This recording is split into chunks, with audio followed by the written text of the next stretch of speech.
突然ですが、防音シート何枚あれば目覚ましの音消えるのか。結構うるさいんですよ。スマホのアラームより圧倒的にうるさいこの目覚まし時計。ということで、72デシベルからどれぐらい下がったか検証していきます。1枚目、変化なし。2枚目、だいたいデパートの騒音ぐらい3で。枚目、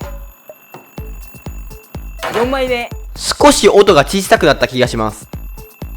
ちょっとちっちゃくなってるかも。4デシベルぐらいちっちゃくなってる。5枚目、6枚目、7枚目、8枚目。5枚目ぐらいから変化がなくなりました。なんか音大きなってない？